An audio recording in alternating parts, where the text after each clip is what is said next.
Hello guys, आज के इस शॉर्ट में हम लोग समझेंगे टोटल 5 अनुच्छेद यानी अनुच्छेद 12 से लेकर अनुच्छेद 17 तक। अनुच्छेद 12 में बताया जाता है कि राज्य की परिभाषा।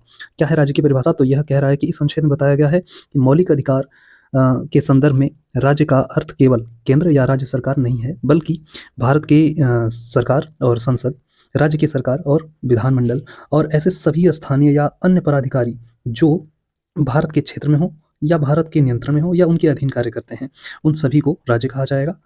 और ये होता है राज्य का परिभाषा। इस अनुच्छेद के अनुसार अगर हम देखें तो उदाहरण के रूप में नगर निगम आ गया, विश्वविद्यालय हो गया, सरकारी बोर्ड हो गए, इसके साथ-साथ सरकारी कंपनियाँ, इन सभी को राज्य माना जाता है।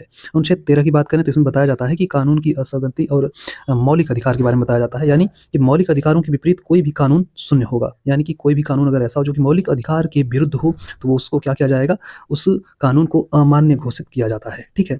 संविधान लागू होने के बाद भी संसद या राज्य विधानमंडल में कोई भी ऐसा कानून न बनाया जाए जो कि क्या करे, मौलिक अधिकार के विपरीत हो। ठीक है? यह अनुच्छेद क्या है, संविधान को सर्वोच्च बनाता है और न्यायपालिका और इनको अधिकार देता है कि वह ऐसे कानून को रद्द कर सके। अनुच्छेद 14 में बताया गया है समानता का अधिकार। समानता के अधिकार में क्या बताया जाता है कि राज्य में सभी व्यक्तियों को कानून के समक्ष समानता और कानून के समान संरक्षण प्रदान किए जाएंगे। यानी कि किसी भी व्यक्ति के साथ जाति, धर्म, लिंग, भाषा, जन्म स्थान और अन्य किसी आधार पर भेदभाव नहीं किया जाएगा। और इसका उद्देश्य ये है कि किसी व्यक्ति को समान अवसर दिया जाएगा और उसके साथ समान न्याय उसको देना चाहिए। अनुच्छेद 15 में बताया जाता है भेदभाव के बारे में, यानी भेदभाव निषेध। यहाँ पे कहता है यह कि किसी व्यक्ति के साथ धर्म, जाति, लिंग, जन्म स्थान या किसी अन्य आधार पर भेदभाव नहीं किया जा सकता है। ठीक है? अगर हम आगे देखते हैं तो यहाँ पे कहा जा रहा है कि राज्य समाज के पिछड़े वर्ग और अनुसूचित जाति यानी एससी और अनुसूचित जनजाति यानी कि एसटी के महिलाओं और बच्चों के वर्ग के लिए हित के लिए कोई एक प्रावधान बना सकता है। इस प्रकार यह अनुच्छेद समानता और सकारात्मक भेदभाव की अनुमति देता है।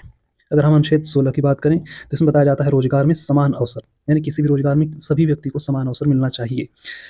तो यहाँ पे कहा जाता है कि सभी नागरिकों को सरकारी सेवाओं में समान अवसर प्राप्त होंगे। किसी नागरिक के साथ जाति, धर्म, लिंग, वंश, जन्म स्थान किसी भी आधार पर भेदभाव नहीं किया जाएगा। राज्य पिछड़े वर्ग, एससी, एसटी और आर्थिक रूप से कमजोर वर्गों के लिए आरक्षण का प्रावधान भी कर सकता है। यह अनुच्छेद न्यायसंगत भर्ती व्यवस्था का एक आधार है। अगर हम अनुच्छेद 17 की बात करें तो ये अस्पृश्यता का अंत इसमें बताया गया है, यानी कि किसी भी व्यक्ति के साथ छुआछूत का भेदभाव नहीं रखा जाएगा। ठीक है? इसके लिए क्या है, संसद ने अस्पृश्यता अपराध अधिनियम 1955 बनाया, जिसके बाद सिविल राइट्स एक्ट 1976 का नाम इसको दिया गया। ठीक है? यह अनुच्छेद सामाजिक समानता और मानव गरिमा की रक्षा करता है।